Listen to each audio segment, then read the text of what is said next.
بسم الله الرحمن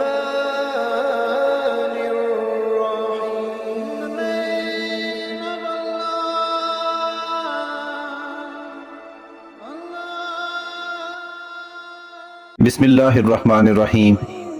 شروع اللہ کے نام سے جو بڑا مہربان اور نہایت رحم والا ہے. جن کے سر پر دوپٹہ ہونا چاہیے وہ ننگے سر کھڑی ہیں.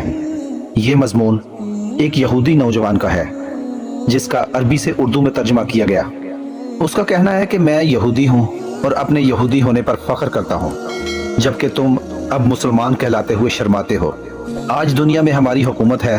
تم نے دیکھا کہ ہم نے تمہارے ساتھ کیا کیا. ہم تمہاری سڑکوں پہ پھرے تو ہمیں تمہارا حال پسند نہیں آیا. تو پتہ ہے ہم نے کیا کیا؟ بہت آسانی سے تمہاری لڑکیوں کے سروں سے حجاب اتار دیا. دوسرے طریقوں سے قرآن بھی بھلوا دیا. تم لوگوں کے پاس اپنا لباس بھیجا. اپنے بازاروں کو دیکھو، سارے عریاں لباس کی نمائش گاہیں ہیں، اور تمہاری تہذیب کا لباس تمہارے بازاروں میں ڈھونڈنے کو نہیں ملتا. اور مزے کی بات یہ ہے کہ تم نے سب قبول کر لیا. کیا تم کو نہیں معلوم کہ یہی حال قوم لوط کا تھا؟ کتنے بے وقوف ہو تم کہ کہتے رہتے ہو یہودیوں نے ہماری زمین چھین لی، قرآن و سنت کو ختم کروا دیا. تم کہاں مر گئے ہو؟ کچھ کیوں نہیں کرتے؟ سڑکوں پر تمہاری لڑکیاں ایسے گھوم رہی ہیں کہ نام کو لباس ہے. پہلے ہم نے تمہاری عورتوں کا حجاب اتارا، پھر چادریں، پھر دوپٹہ، پھر لباس چست کیا، شلواریں اونچی کی، پھر شلوار کی جگہ ٹائٹس پہنا دیا. ہم نے انہیں بازاروں راستوں میں برہنہ کر دیا. اب وہ ہمارا بنایا ہوا لباس فخر سے پہنتی ہیں اور تمہارا لباس پہنتے ہوئے انہیں شرم آتی ہے. کیا مزہ کا خیز بات ہے. تمہارا حال بہت برا ہو گیا. ہمیں تم لوگوں کی تعلیمیں ترقی پسند نہ آئی تو ہم نے تمہارا نصاب بدلوا دیا اور تمہارے ٹیلی ویژن کو ذلت آمیز پروگراموں اور شرمناک ڈراموں میں بدل دیا. تمہیں اور تمہارے علماء کو کچھ بولنے کی ضرورت نہیں. تمہارا چپ رہنا ہی بہتر ہے. ہم نے تمہارے نوجوانوں کو بھٹکا دیا. ایک دور تھا کہ تم ایک پاکیزہ اور غالب امت تھے. آج تم ذلت کی پستیوں میں اتر گئے ہو. بیچارے، ہم نے محسوس کیا کہ تم لوگوں کی زبان عربی بہت خوبصورت ہے جس سے تم قرآن پڑھتے ہو، اور اہل جنت کی بھی یہی زبان ہوگی.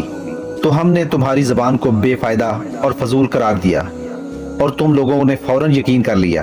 پھر تم دوسری زبانوں پر فخر کرنے لگے اور تم نے اپنے دعائیہ خوبصورت کلمات السلام علیکم کو چھوڑ کر انہی کا استعمال شروع کر دیا. اور ہم تمہیں اس طرح پسند کرتے ہیں اور ہمیں یہ بھی پسند نہیں آیا کہ تم لوگوں کو متحد دیکھیں. تو ہم نے تمہاری مسجدوں کو اڑا دیا اور الزام بھی تم پر ہی لگایا. اس سے تمہارے درمیان باہمی لڑائیاں شروع ہو گئیں. ہم نے تمہارے دین کا گہرائی سے مطالعہ کیا اور جھوٹے فتووں کے ذریعے تمہیں تمہاری راہ سے ہٹا دیا. ہم نے تمہارے درمیان نفرت اور فساد کی آگ بھڑکائی جو تب تک نہیں بجھے گی جب تک کہ تم سب کو جلا کر راکھ نہ کر دے. تمہارے گھر والے اب جدید مشینی ایجادات کے زیر سایہ پرورش پاتے ہیں. ہم نے طرح طرح کی کمپیوٹر گیمز ایجاد کی جن میں کھو کر تم قرآن کو بھول گئے، اپنے علماء کو بھول گئے، مسلمان سائنسدانوں اور ان کے کارناموں کو بھول گئے. تمہاری نئی نسل ایسی نسل ہے جو حق بات کہتے ہوئے ڈرتی ہے. ہم یہودی قوم اس بات پر فخر کرتے ہیں کہ تعداد میں اس قدر تھوڑے ہونے کے باوجود ہم نے تمہیں بہت آسانی سے گوشت کے ٹکڑوں کی مانند خرید لیا اور تمہیں اس کا کوئی ملال نہیں. تم خوش اور مست ہو. یہ تحریر تلخ سہی لیکن ہے حقیقت. دوستو، ویڈیو اچھی لگی ہو تو چینل کو سبسکرائب کریں اور دوستوں کے ساتھ بھی ویڈیو شیئر کریں. اللہ تعالیٰ آپ کا حامی و ناصر ہو.